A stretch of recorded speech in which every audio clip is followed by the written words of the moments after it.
Olá, queridos irmãos. Bom dia, boa tarde, boa noite ou boa madrugada para quem está me ouvindo em diferentes horários. Que a graça do Senhor Jesus Cristo, o amor de Deus, a comunhão do Espírito Santo esteja com todos nós. Na meditação de hoje falaremos sobre os nomes de Deus demonstram quem Ele é. Antes de começar, queridos irmãos, eu gostaria de pedir que vocês deixem o like no vídeo, que vocês compartilhem o vídeo e que quando vocês quiserem, no decorrer do vídeo agora, no decorrer ou no final do vídeo, vocês deixem um comentário aí se quiserem. Tá certo? É facultativo. Se comentarem, eu vou ler e eu vou responder assim que puder. Tá certo? E quem não se inscreveu no meu canal ainda, eu peço que se inscreva no canal. Agora vamos fazer uma oração para começar a meditação. Querido Deus amado, que o Senhor me inspire neste momento, que o Espírito Santo me tome e fale através da minha boca. Que todas as palavras que eu disser venham do Espírito Santo do Senhor. Todas elas, sem exceção. Que o Senhor ilumine as pessoas que estão me ouvindo e a mim também, para que juntos possamos aprender tudo que o Senhor nos ensinar, Senhor, pois estamos juntos no mesmo barco. Que os três maiores professores do mundo estejam aqui nos ensinando, Deus Pai, Deus Filho e Deus Espírito. Que assim seja. Eu oro e peço em nome do Senhor Jesus. Amém. Queridos irmãos, antigamente era muito comum que o nome que é escolhido para uma pessoa, ele desse alguma característica reverente a Deus ou aos deuses das povos pagãos. Por exemplo, é, o nome de Moisés, escolhido por Hannah Millie, sua mãe, né, de egípcia, foi Apimoses, né, que é tirado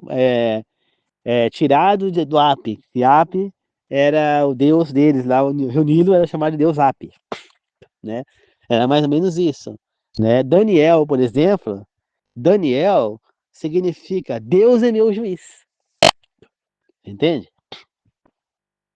Entendeu? Então, já no nome Daniel, nós temos uma referência a um dos nomes de Deus, né?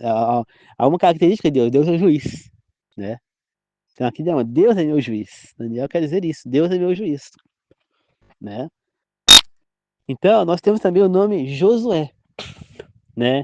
Interessante que Josué, né, é um nome que, que significa, é, ele vem da palavra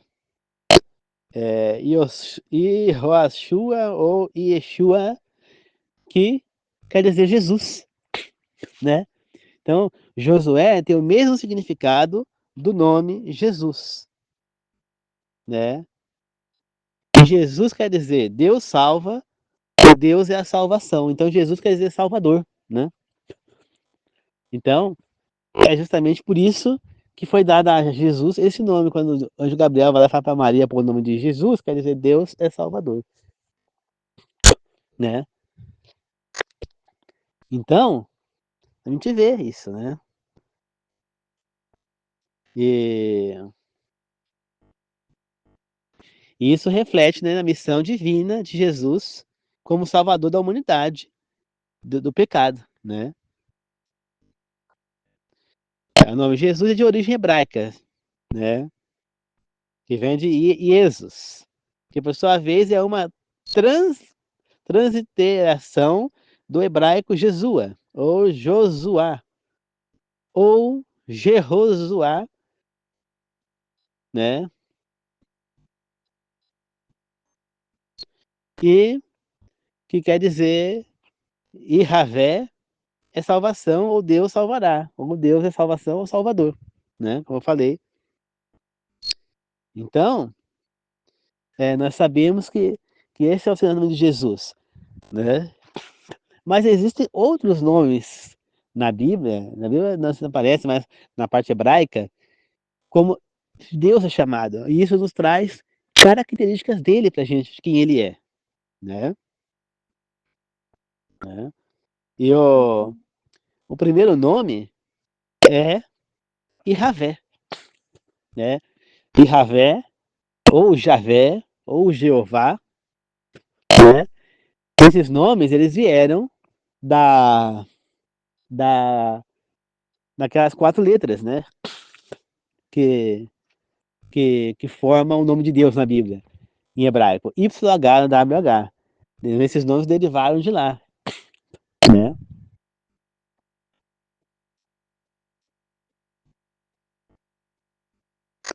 Então,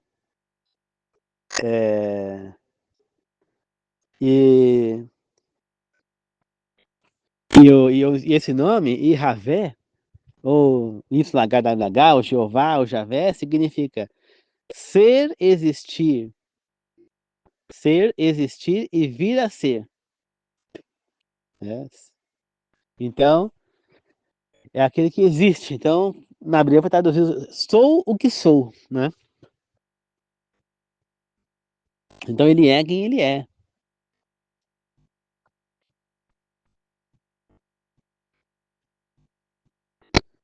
E,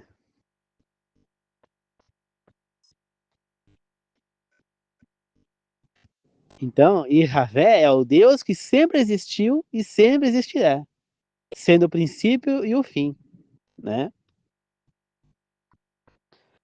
E os hebreus, interessante é que eles não costumavam chamar esse nome, né, por medo. Então eles preferiam falar Hashem, que é o nome, ou Adonai, que é o Senhor, né? Então, Adonai significa Senhor ou Mestre.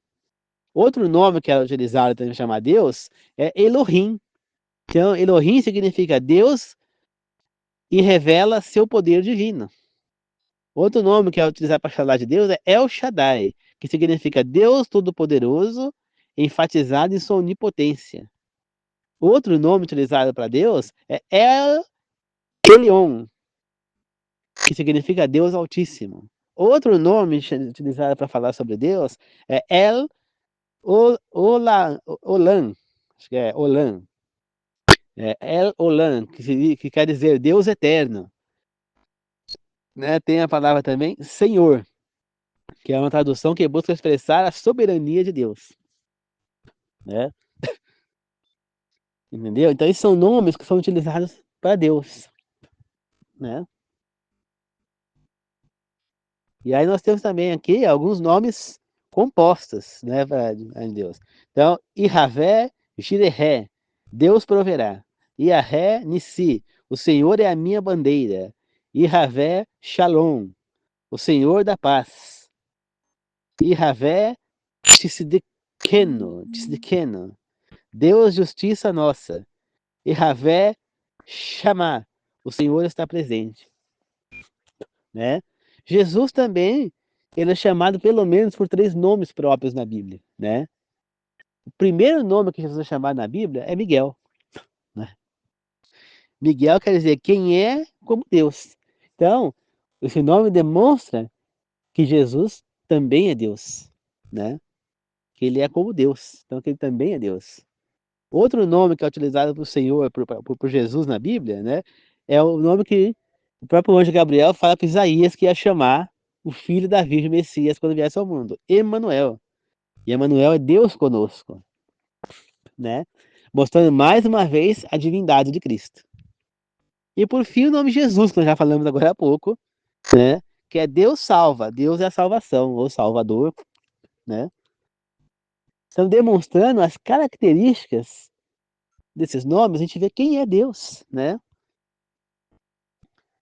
Então, quando a gente vê essas características, a gente vê que, que Deus é aquele que sempre existiu, que sempre existirá, né? Que é o princípio, que é o fim. Nós vemos que Deus é o Senhor. Nós vemos que Deus é aquele que revela o seu poder divino. Que Deus é todo poderoso, enfatizando na sua onipotência. Que Deus é o Altíssimo, que Deus é eterno, que Deus é o Senhor, né? Então tudo isso demonstra que Deus é o juiz através do nome de Daniel, né? Então é interessante, né, a gente entender, você vê entender que Josué, por exemplo, ele não chamava Josué, ele chamava Oséias, Quando ele nasceu, os pais dele, Num e sua esposa, deram o nome a ele de Oséias.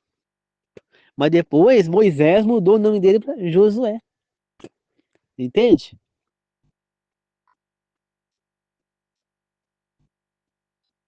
E isso nos traz uma característica de Jesus para a gente. Porque Josué é a mesma coisa que Jesus. Josué foi o Jesus naquele momento que liderou aquele povo rumo à terra prometida. Moisés liderou o povo no deserto. Mas quando chegou às portas da terra prometida, Moisés não entrou. Ele morreu ali. E Josué assumiu o comando. E foi ele quem liderou o exército ali de Israel para derrotar cada cidade lá que estava, cada povo que estava ali nas terras, para tomar posse daquelas terras, né? E isso nos demonstra que Jesus, hoje em dia, é o líder que está na frente do nosso exército, lutando contra o mal por nós. Né? Nessa guerra do bem contra o mal, nesse grande conflito, Jesus é o líder. É ele quem está na frente ali como líder, liderando esse movimento. Então, é ele quem está comandando as nossas vidas. A quem aceitou pertencer a esse exército. Então é interessante a gente fazer os elos, entender um pouco sobre a Bíblia de um outro ponto de vista, né? Assim como os nomes antigamente tinham significado, hoje em dia continuam tendo, né? Por exemplo, meu nome é composto, é Ângelo Willen. Ângelo quer dizer anjo, mensageiro, né? E Willen quer dizer leal, entendeu? Quer dizer leal, fiel. Por isso que eu sou, aí no meu canal aqui no YouTube, é o mensageiro de Deus, né? Entendeu? Por quê? Porque esse é o significado do meu nome. Você entende? Mensageiro, e eu sou mensageiro de Deus fiel. Ou, né? Então, esse é o significado de Willen. Willen é fiel, né? Ou leal, entendeu? Então, todo nome tem um significado. E Daniel, por exemplo, é um significado maravilhoso. Deus é o juiz, né? Você vê que quando ele é levado cativo à Babilônia, Nabucodonosor muda o seu nome para Beltesazar, né? Que quer dizer Bel, Bel não sei o que é um dos deuses deles lá, não vou lembrar agora o significado. Então, todo nome tem um significado que pode demonstrar características da pessoa, né? Mas, como nós estamos vendo na meditação de hoje, esses nomes de Deus trazem um pouco de quem ele é realmente. Ele é o Deus poderoso, ele é o Deus único, é o Deus que existiu, que sempre existirá, né? Jesus, ele também é Deus, ele é o Salvador, ele é o Deus conosco. É ele quem esteve presente aqui, o próprio Deus, né? Mesmo com esses significados todos, né? Jesus é o Miguel, é o anjo, arcanjo Miguel, mas não que ele é um arcanjo, né? Ele usa o nome de arcanjo Miguel quando ele está em batalha. Quando ele foi enfrentar Satanás, ele usou o nome arcanjo Miguel, né? Segundo um relato citado por Ellen White, né, das visões dela, que ela escreveu, né, falando sobre a, na época da Babilônia, quando Ciro, né, destruiu a Babilônia, né, tomou posse da Babilônia, derrotou e tomou posse, diz a Ellen White que Satanás queria tomar a mente de Ciro para que ele não libertasse o povo de Israel do cativeiro e que ele não mandasse reconstruir Jerusalém. Aí foi lá o anjo Miguel, o anjo Gabriel, aliás. E Gabriel foi lá e lutou contra Satanás ali, tentando pôr as coisas na cabeça de Ciro. Mas Gabriel não foi o suficiente para conseguir vencer a batalha. Quando ele viu que estava muito difícil, estava muito equilibrado, porque eram dois arcanjos, né? Gabriel e Lúcifer. Ele então chamou o arcanjo mor, Miguel, que é Jesus, e o próprio Jesus foi lá e venceu Satanás e pôs na cabeça de Ciro que ele deveria sim libertar o povo de Israel cativo de lá e deveria autorizar a reconstrução de Jerusalém. Né? E foi o que aconteceu. De fato, Ciro foi quem fez o decreto autorizando a reconstrução de Jerusalém e do templo. Né? Então, quando você vê, Miguel é o anjo mais poderoso que tem, porque ele não é um anjo, ele é o próprio Deus. Né? Jesus, ele usa esse título para dizer que ele é o líder daquele exército, podemos dizer. Mas e Miguel quer dizer o quê? Quem é como Deus, ou semelhante a Deus. Né? Mostrando de fato que era Jesus. O único que era semelhante a Deus ali para estar com o Miguel era Jesus. Falar que um arcanjo é igual a Deus, semelhante a Deus? Não. Né? Então o próprio Jesus era o arcanjo Miguel. Tanto que quando quem é que vai visitar Abraão lá, quando ele está lá no deserto? 3 arcanjos. Gabriel, Miguel e Rafael. Né? Os 3 arcanjos. E aí, o que Abraão fala quando ele vê os 3? Para ver lá, ele conversa lá, ele entende quem é e vai lá e fala para Sara que Deus estava ali. Então, daqueles 3 arcanjos era Deus. Qual que era? Miguel. Miguel era Deus ali, era Jesus. Quem foi que lutou com Jacó lá no deserto? Foi o Deus Pai? Não, fala que Jacó lutou com Deus. Mas não podia ser o Deus Pai, já que Deus falou para Moisés que ele não poderia, ninguém poderia ver a face de Deus, senão morreria. Mas Moisés viu Deus de costa. Quem lutou com Jacó foi Jesus, foi o arcanjo Miguel, foi Jesus. Né? Então a gente vai vendo características e entendendo na Bíblia. Né? Outra coisa na Bíblia que demonstra que Jesus era Miguel é que tem uma parte da Bíblia que fala Miguel e seus anjos. E na outra parte fala Jesus e seus anjos. Né? Em textos diferentes, em momentos diferentes. Então, quem que é Miguel? Era Jesus, na cara. Né? Então, e tem muita gente que renega Jesus como Deus. Fala, não, ele era um salvador, ele era um arcanjo, ele era o que for, mas não era Deus. Né? Testemunho de Jeová, por exemplo, não aceitam Jesus como Deus. E Jesus também é Deus. A Bíblia é muito clara quanto a isso. Quando eu comecei nesse caminho novo de estudos, eu também não acreditava que Jesus era Deus. Para mim, ele era filho de Deus, mas não era Deus. A honra e glória deveria ser por Deus Pai. Mas hoje, depois de muito estudo e compreensão, eu compreendo que a honra e a glória tem que ser para os 3. Deus Pai, Deus Filho e Deus Espírito, a Trindade. Que ambos juntos formam um único Deus. É difícil de entender, por quê? Então, nós temos o Deus Pai, Deus Filho e Deus Espírito. Né? Então tem o Deus, que podemos dizer que é Elohim, ou Yahvé. Nós temos Jesus Cristo, Miguel, e temos o Espírito Santo. Né? É como se Deus fosse a água, Jesus fosse o gelo, e o Espírito Santo fosse o vapor. Captaram? As 3 coisas são têm a mesma essência, as 3 coisas são água. Mesma coisa acontece ali. Os 3 são Deus. Né? Claro que Jesus, ele sempre foi, ele continua sendo, sempre vai ser subordinado do Pai. Então, o que o Pai fala, ele segue. Ele é temente ao Pai. Então você vê que Deus falou para Jesus, cria a luz na terra. Aí Jesus disse, haja luz. Deus falou, cria os animais. Deus falou, cria os animais. Deus falou para Jesus, vai lá e faz um boneco de barro e assopra depois de suas narinas para que ele crie vida. Assim criou o homem. Quem fez tudo foi Jesus. Em João, está muito claro isso em João. Né? Lá no início do capítulo de João ali, já fala que no início o verbo era a palavra, era a palavra. O verbo era Deus, o verbo estava com Deus e o verbo era Deus.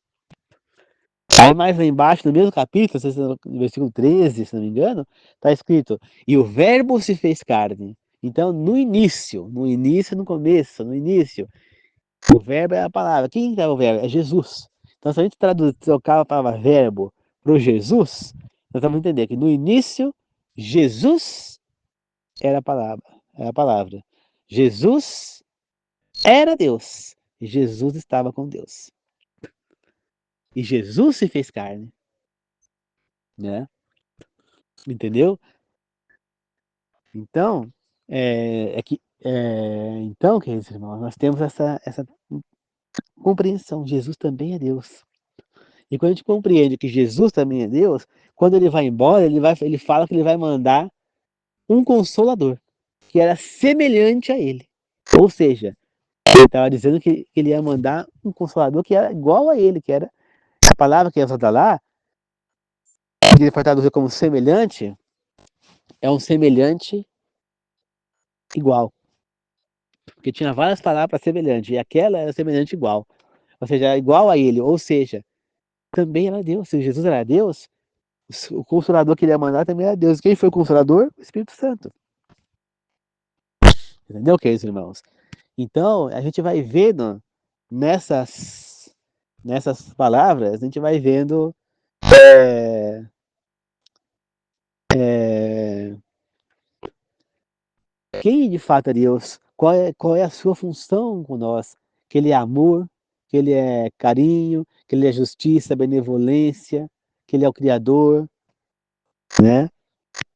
Você vê que no Salmo 136, a palavra a sua misericórdia dura para sempre, aparece em todos os 26 versículos do Salmo 136. A sua misericórdia dura para sempre. A misericórdia de Deus dura para sempre. Ele é misericordioso, ou seja, ele vai ter sempre misericórdia do assassino, do estuprador, do pedófilo, do ladrão, do adúltero, do falso testemunho contra o seu próximo, do mentiroso, enfim, de qualquer pecado que você tenha cometido. Ele vai ter sempre misericórdia de você. O único pecado que não tem perdão é quando você realmente rejeita em definitivo a Deus. Aí você está pecando contra o Espírito Santo. E aí não tem perdão esse pecado. Quando você de fato rejeita o Senhor, de uma vez por todas, aí não tem mais salvação para você. Né? É o único pecado que não tem perdão. Os outros todos, Deus está aí para perdoar. Ele está enxergando o seu arrependimento. Ele está enxergando que você realmente se arrependeu. Se você se arrependeu, ele vai ter misericórdia de você. Assim como ele teve misericórdia daquela viúva, que chorando, carregando o seu único filho morto. Ele percebeu o sofrimento daquela mulher, o que ia ser dela. Ela viúva, com certeza não tinha mais pai, não tinha mais filho. Quem que ia cuidar dessa mulher? Se quem cuidava da mulher era o homem, ou era o filho, ou o marido, ou o pai. O que seria dessa mulher? A mulher não trabalhava naquela época. Uma mulher desse estado naquela época, ou ela virava mendiga, ou ela virava prostituta. Né? Não tinha outra solução para ela. Porque nenhum homem iria casar com ela. E ela não poderia assumir os negócios da família, a não ser que ela casasse com alguém. Então a lei era desse jeito. Então Jesus viu aquela mulher e teve misericórdia dela. Né?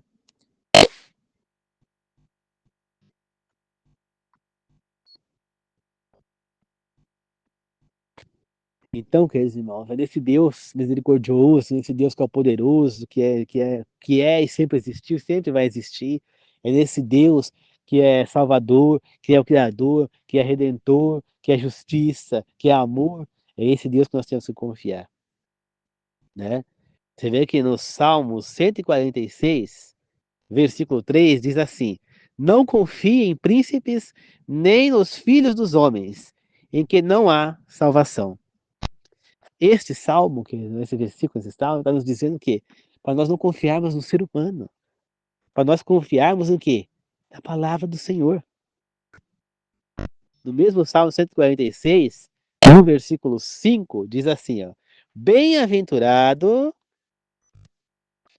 aquele que tem o Deus de Jacó por seu auxílio, cuja esperança está no Senhor, seu Deus, que fez, no versículo 6, os céus e a terra, o mar e tudo o que neles há, e mantém para sempre a sua fidelidade.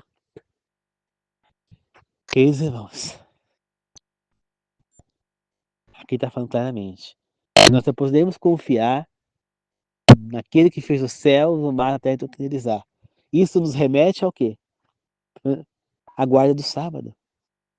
Pois quando você lê lá que o sétimo dia é o dia do Senhor teu Deus, aquele que criou o céu, a terra, o mar e tudo que neles há, é claro que quando você vê isso daqui, você vai se remeter ao mandamento do sábado, né?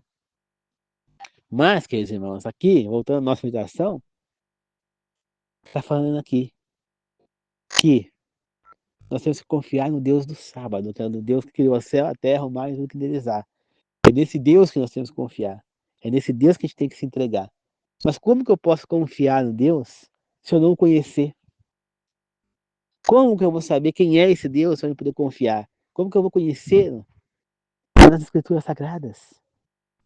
Quando você vê esses nomes que eu citei para você, Elohim e companhia, você vê quem que é Deus, Emmanuel, Miguel. Gente, é esse Deus que nós precisamos confiar. Mas você só vai confiar se você pegar a Bíblia e começar a ler. Não adianta vocês pegarem a Bíblia e deixar aberta na sua casa, no Salmo 23, no Salmo 91, tá lá, Senhor é meu pastor e nada me faltará, né? Ainda mais que esse versículo está traduzido errado, né? Como nós já lemos, né? Estudamos aqui. Esse versículo, na realidade, ele foi escrito: o Senhor é meu pastor e não me faltará. Esse nada não existia, né? O Senhor é meu pastor e não me faltará. Ou seja, está falando que Ele é o nosso pastor e não nos faltará, ou seja, não nos deixará desamparados. Não, não vai falhar com a gente. Se a gente precisar, a gente aceitar a sua ajuda, Ele vai estar ali para nos ajudar. Certo, queridos irmãos? Então esse é o Deus único. Esse é o Deus que nós devemos confiar. Nós não devemos confiar em seres humanos, em pastores, em bispos, cardeais, não importa, nenhum líder de igreja. Em ninguém. Nem em mim aqui você tem que confiar. Tudo que eu estou falando, você tem que pegar a Bíblia e folhear, pesquisar, ir atrás. Você entendeu? Ninguém você tem que confiar, nem em mim. Porque eu, Ângelo, sou um ser humano falho, um pecador, um imundo, um abominável. Não sou perfeito. Só vou ser perfeito quando Jesus voltar e me ressuscitar já transformado, ou se eu estiver vivo quando ele voltar, que ele vai me transformar. Aí eu vou ficar perfeito. Mas enquanto isso não acontecer, eu continuo sendo imperfeito. Só que a diferença é que quando eu peco, eu sinto mal por ter pecado e me arrependo. Essa é a diferença daqueles que não estão em Cristo. Eles pecam e não sentem mal por estar pecando. Acho que está certo, né? Tem aquela pessoa que fala: ah, não, eu vou pecar, não tem problema, Deus me perdoa. Mas Ele não vai te perdoar se você realmente não se arrepender de verdade, se você não for sincero no arrependimento. Deus não vai perdoar. As pessoas pensam que Deus vai perdoar simplesmente tudo que fizer, e não é assim. Que só porque Jesus morreu na cruz que a pessoa vai estar salva. E não é isso. E não é isso. A Bíblia é muito clara. Para a gente alcançar a salvação, nós temos que perdoar os nossos semelhantes pelos mal que fizeram com a gente. Temos que nos arrepender dos nossos pecados. E temos que tentar viver o melhor possível, viver com sentimentos melhores. Encontrar Deus e falar perdão pelos pecados, orar para Deus e pedir perdão pelos pecados. E nomear os seus pecados. E procurar servir a Deus, obedecer às suas orientações bíblicas. Ser obediente e fiel ao Senhor. Senão, você não vai estar na salvação. Não adianta você ir na igreja, você ir com a Bíblia de terno, arrumadinho, e no dia a dia você fazer o que é errado. Não adianta você pegar e falar maltratar as pessoas. Não adianta você olhar para aquela pessoa lá e fingir que não está vendo a pessoa com necessidade. Você ter um pé de fruto na sua casa caindo de frutos e você não dividir com as pessoas. Não adianta. Sabe por quê? Porque Deus está vendo. Ele está vendo e você está sendo egoísta. Você está preferindo deixar as frutas apodrecer no chão do que você dividir com quem precisa. Entendeu? E essa que é a questão, meus irmãos. Deus está vendo todos os nossos atos, quem nós somos, quem deixamos de ser. E é pelas nossas ações no dia a dia que ele vai nos julgar. Ah, mas fala-se que nós vamos ser salvos não é pelo nosso mérito, mas é pelo mérito de Cristo, pela salvação de Cristo, pela crucificação de Cristo, crucificação de Cristo. Verdade. Se não fosse a crucificação dele, Nós poderíamos fazer tudo certinho. Nós não íamos para a vida eterna. Mesmo que se arrependesse. Por quê? Porque o pecado tem que ser pago. E o pecado é a morte eterna. Se Jesus não tivesse morrido na cruz, Moisés, Elias e Enoque, que estão no céu, eles deveriam voltar na terra para morrer. E Jesus não poderia impedir isso, ele seria obrigado, porque esse é o preço do pecado. E Satanás sabia disso. Por isso que ele fez o ser humano pecar. Porque ele queria ver Deus matar todos os seres humanos na terra. Ele queria ver Deus sofrer. Tudo por sofrimento de Deus, porque ele sabe que Deus sofre com o ser humano em pecado. Ele sofre ao ver o ser humano morrendo. Ele sofre. Principalmente se o ser humano morreu perdido. Mas Jesus veio, pagou o preço pelo pecado, né? Ele pagou ali, com o próprio sangue dele, com a própria carne dele, ele pagou o pecado da humanidade e nos deu o direito à vida eterna. Por isso que a nossa salvação, ela vem exclusivamente do sacrifício de Jesus. Mas, para que a gente seja contemplado por esse sacrifício, nós precisamos praticar as boas obras. Porque senão, Deus vai chegar lá e falar, não, ele não fez nada, ele não se arrependeu, fez o cara errado perante os olhos de Deus, ele está perdido, vai para o lago de fogo. Simplesmente isso que ele vai fazer. Né? As pessoas acham que só porque Jesus se sacrificou, que a pessoa pode fazer o que bem entende que vai ser salvo. Ah, não, eu vou comer a carne pouco, Deus me perdoa. Não vai perdoar. Principalmente se você entende que é errado comer e você está comendo, ele não vai te perdoar. Se você entende que é errado não guardar o sábado e você vai lá e não guarda, ele vai te punir, vai te condenar. Agora, uma pessoa que não sabe que é errado guardar o sábado, não compreende isso e não guarda, ele vai salvar. Agora eu, por exemplo, eu compreendo que o sábado é para ser guardado. Eu compreendo que a carne de muitos não é para ser consumida. Então eu não consumo. Se eu consumir, eu estaria em pecado. E aí eu não vou ser salvo. Porque Deus está vendo o que eu estou fazendo, que eu tô consumindo saber, estando ciente que aquilo é errado. Deus é tão misericordioso, tão justo, que ele vai julgar cada um de nós de acordo com o que nós sabemos, de acordo com o que nós conhecemos. Então, uma pessoa católica, ele vai julgar ela de acordo com o que ela conhece, de acordo com as crenças que ela tem lá. A pessoa que é testemunha de Jeová, ele vai julgar de acordo com as crenças testemunhas de Jeová. Uma pessoa que é metodista, ele vai julgar de acordo com as crenças metodistas. Uma pessoa que é batista, ele vai julgar de acordo com as crenças batistas. A pessoa que é presbiteriana, ele vai julgar de acordo com as crenças presbiterianas. A pessoa que é adventista, como eu, vai julgar de acordo com as crenças adventistas. E assim por diante, querido. Ele vai julgar de acordo com o que você realmente sabe. Se você está seguindo o que você sabe. Mas é claro que se você compreender que é necessário guardar o sábado, não comer as carnes imundas, vai ser melhor para você ainda.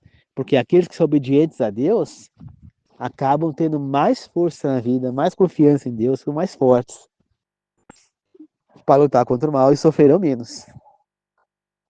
Que nem, por exemplo, queridos irmãos, se não fosse Deus, eu acho que eu teria já me suicidado há muito tempo. Porque o sofrimento que eu tive na vida é muito grande. Os bullying que eu sofri, as desilusões que eu sofri no meu trabalho. E por fim, agora, a perda da minha cachorra amada, aquilo foi muito difícil para mim, até hoje dói. Eu acho que eu não teria superado essa perda se não fosse Deus. Porque Deus me amparou.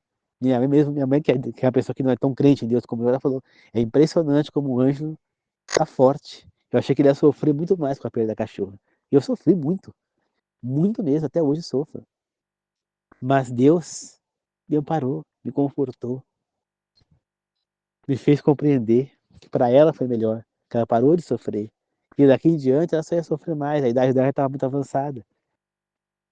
Mas é claro que para mim foi muito difícil perder como até hoje é. Eu estou aqui, estou olhando pro túmulo dela, ali na minha frente o túmulo dela, né? Cheio de florzinha que ele me plantou, muito bonitinho. Mas ela está no túmulo. Eu queria que ela estivesse aqui do meu lado. Se ela estivesse viva, ela estaria aqui. Porque sempre que eu estava gravando as mensagens, ela estava comigo. Aonde eu ia, ela ia comigo. né? E mesmo que eu viajava, eu levava ela comigo. Ela nunca ficou aqui sozinha. Ela ficou uma vez só. Uma vez ela ficou sozinha, que eu não levei. Eu fui em São Paulo, que acho que ia embora a, a minha inquilina lá. Eu tinha que pintar a casa, arrumar. E aí eu acabei deixando ela aqui daquela vez. E ela ficou muito chateada, muito triste que eu fui pra São Paulo e ela ficou, né? Minha prima ficou cuidando dela. E ela pegou, me fez uma chamada de vídeo para eu ver ela pela chamada de vídeo. E ela, como é que fala? E aí eu comecei a falar com ela, chamada de vídeo, e ela começou a me procurar, tadinha, né? E aí depois de alguns dias eu voltei, aí a festa que ela fez, né? E dali em diante, toda vez que eu saí, ele veio lá comigo. Eu não deixei ela aqui, né? Eu fui para São Paulo, acho que 2 vezes ela foi junto. Graças a Deus que ela foi junto de uma vez, porque meu pai chegou lá e caiu na escada. Eu tive que ficar 20 dias lá, então imagina se eu ficasse 20 dias longe dela aqui, acho que ela morria, tadinha. Né? E aí eu aproveitei, operei ela lá, que ela tinha umas verrugas, para ter um pouquinho mais de qualidade de vida. E a última viagem que ela fez foi pra praia. Eu levei ela pra conhecer o mar. Mal sabia eu que depois de 3 meses ela ia embora. Que eram os últimos 3 meses de vida dela. Levei ela pra praia, pra ela conhecer o mar, tadinha. Levei ela e levei a pequenininha também. Só não levei a outra, porque a outra é muito arteira. Mas fiquei triste. Fiquei mesmo. Quando ela se foi. Né? Consegui, eu cumpri o que eu prometi pra ela, porque ela era da caseira. Quando ela viu que os caseiros estavam indo embora, a caseira e o marido, ela entrou num desespero tão grande que ela percebeu que ela não ia. Ela queria estourar a corrente do jeito para ir junto, começou a pular. Eu fui lá, comecei a abraçar ela, eles foram embora, eu comecei a abraçar ela, né? E falei pra ela, querida, fica tranquila, eu vou cuidar de você. Eu vou ficar com você até o fim, eu não vou te abandonar nunca. Até o fim eu vou estar do seu lado. E eu cumpri o que eu prometi pra ela. Até o fim eu estava do lado dela. Ela morreu aqui, dentro da minha casa, na caminha dela, parecendo uma lady com as patinhas cruzadas. Parecia que ela estava dormindo, assim. Infelizmente ela foi embora. Mas, pelo menos ela parou de sofrer. Ela só ia sofrer mais. Não ia adiantar ela ficar mais aqui. Não ia. Porque ela já tem dores, já estava velhinha, já estava com quase 19 anos, a coluna dela estava com escoliose, ela só ia sofrer mais. Então é melhor que ela tenha ido. E melhor ainda que ela foi natural. Eu não precisei sacrificar. Porque aí seria mais dolorido para mim. Ter que aplicar uma injeção para matar a coitada. Seria pior para mim. Graças a Deus ela foi normal. Eu espero que as minhas outras também vão normal. Quando elas se forem, as outras duas. É muito ruim ter que sacrificar o bichinho. Né? Então é assim. Infelizmente, a vida é assim. Mas eu cumpri para ela. Cuidei dela até o fim. Nunca abandonei. Levei no veterinário, tratei dela, ela tinha doenças. Ela ficou saudável o tempo inteiro comigo. Corria, brincava, pulava muro com 15 anos, pulando muro, tudo. Não tinha nada. Quando ela adoeceu, ela foi. Né? Mas é assim, queridos irmãos. Que nós possamos entender que Deus é único. Ele é o único que pode nos amparar, é o único que a gente pode confiar, é o único que vai nos trazer a salvação. Não adianta eu seguir o que igrejas falam, que pastores falam, que líderes religiosos falam, se não for de acordo com a Bíblia. A Bíblia é a única fonte da verdade.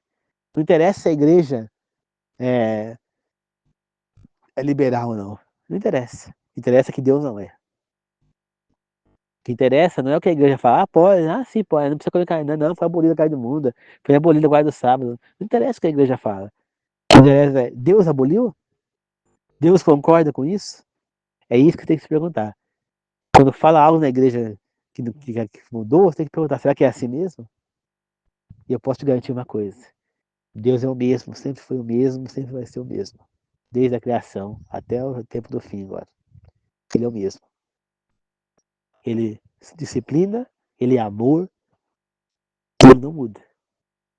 Então, o que ele fez é irrevogável, né? Os 10 mandamentos estão selados com o selo dele. Foi escrito com o próprio dedo dele e selado com o selo dele.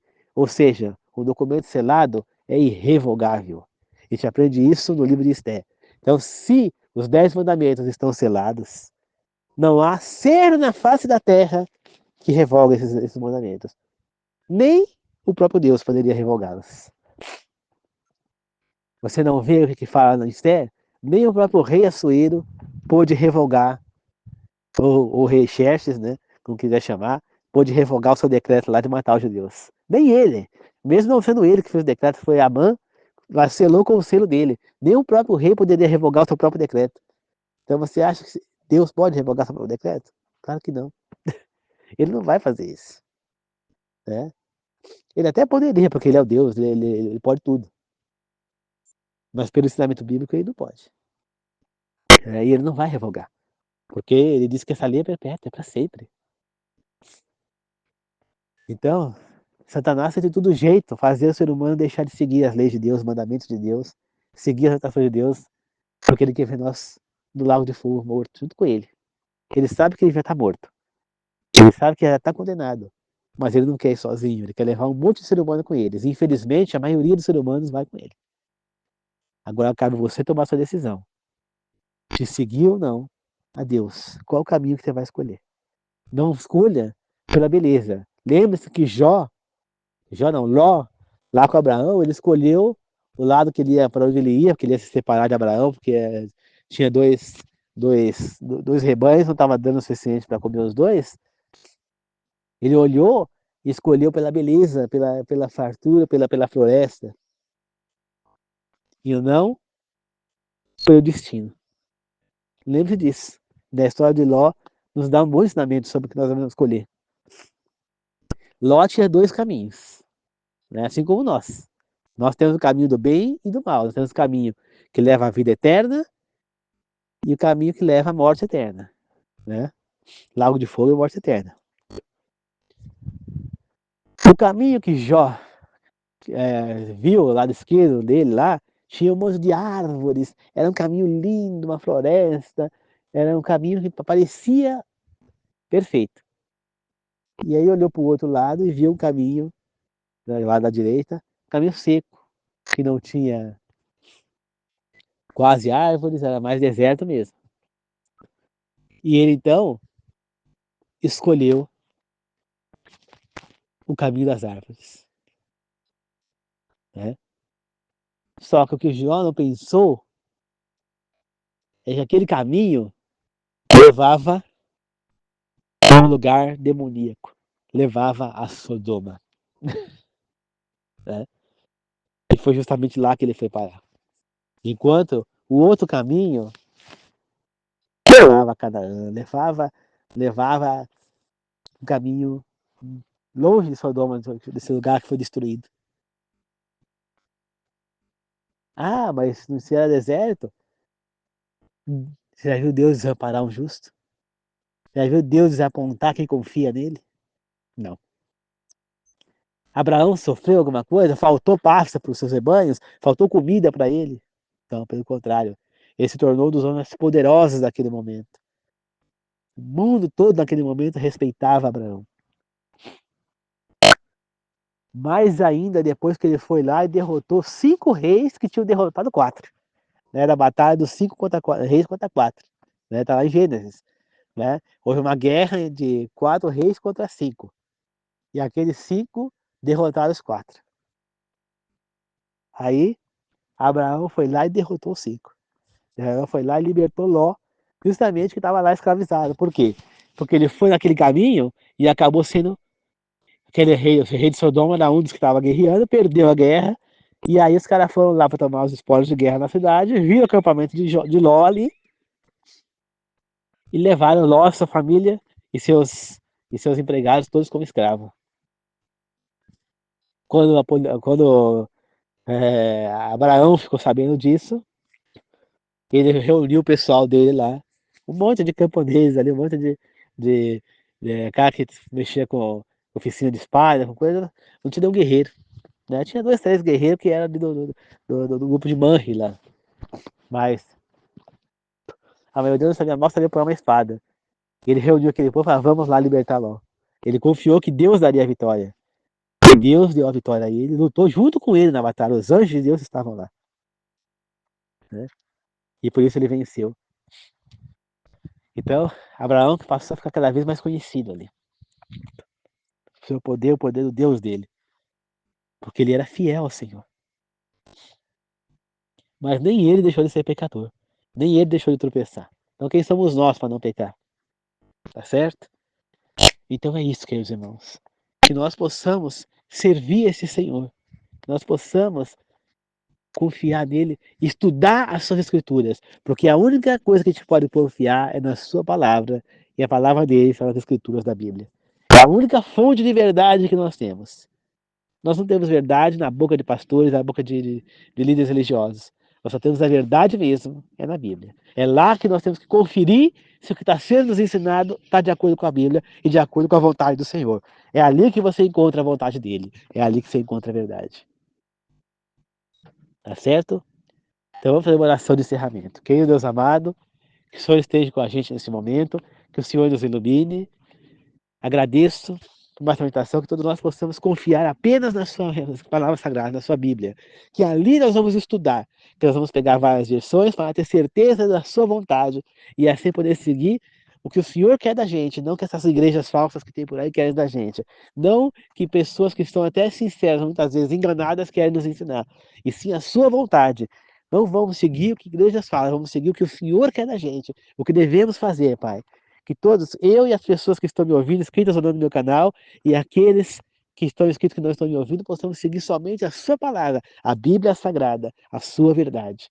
Não interessa o que fala o líder da igreja tal, tal, tal, não interessa mesmo a igreja que eu sigo, qualquer uma, Senhor. Interessa o que está na Bíblia, Pai. Que possamos seguir a sua verdade, independente de qualquer pessoa fale, Senhor. Que é nela que devemos confiar. No Deus misericordioso. Obrigado, Yahvé. Obrigado, Elohim. Que assim seja, Senhor, e que possamos sempre servir a Deus, pois Deus é e sempre será o Deus único, o Deus da verdade, o Deus da perfeição. Obrigado, Senhor. Eu oro e peço para as pessoas que estão inscritas no meu canal, me ouvindo, e as que não estão me ouvindo, e as pessoas que estão inscritas no meu canal, que não estão inscritas, mas estão me ouvindo, que possam voltar ao trabalho, estão trabalhando, possam voltar ao trabalho em segurança hoje, Senhor. Que assim seja, Pai. Eu oro, agradeço e glorifico, meu Deus. Esteja sempre junto conosco, Pai. Que assim seja, eu oro e peço em nome do Senhor Jesus. Amém. E queridos irmãos, e por fim, lembre-se da palavra efatá, que quer dizer abre-te, né? Jesus disse isso quando foi curar, né? Um cara que era surdo e cego, então, surdo e mudo, né? Então, é como se abre o ouvido e a língua desse homem, né? Desse efatá, né? E nós podemos entender que efatá significa cura e libertação. É uma palavra vista como uma palavra de poder e autoridade, que representa a cura e a libertação, tanto física quanto espiritual. Abertura para a palavra de Deus. Dentro da perspectiva, efatá pode ser interpretado como um convite divino para a abertura do coração e da mente para ouvir e entender a palavra de Deus. Então, queridos irmãos, antes de você abrir as escrituras sagradas, diga, efatar, Senhor, efatar Elohim, efatar Yahvé, né?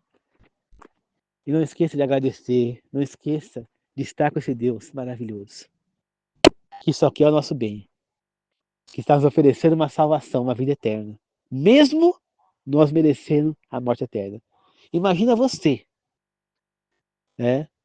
Imagina você ser traído, né? Ser traído pelo seu cônjuge, né? E você ainda perdoá-lo, né? E ele tá lá morrendo, precisando de um rim, e você tem como doar esse rim, você vai lá e doa. Será que você seria capaz disso? Foi exatamente isso que Jesus fez por nós. Nós o traímos. Nós traímos, nós o rejeitamos, nós pecamos. Ele foi lá, e aí nós pegamos, e aí nós estávamos à beira da morte. Porque nós estávamos precisando de algo, porque nós íamos de rumo à morte eterna. Ele foi lá e deu a vida dele pela nós. Ele foi lá e salvou a gente da morte. Mesmo nós tendo traído e rejeitado a ele. Pararam para pensar nisso, queridos irmãos? Foi isso que ele fez. Será que esse Deus, que foi capaz de sair de lá, se fazer carne, sofreu o que sofreu aqui, tudo que a gente já sabe, e morreu por nós, não é digno do nosso respeito? Só isso já não nos obriga a servi-lo, ser obediente? Hã? Será que depois de tudo isso nós ainda vamos rejeitá-lo? Fica essa reflexão aí, tá bom? Que Deus abençoe a todos, irmãos. Falou, até mais.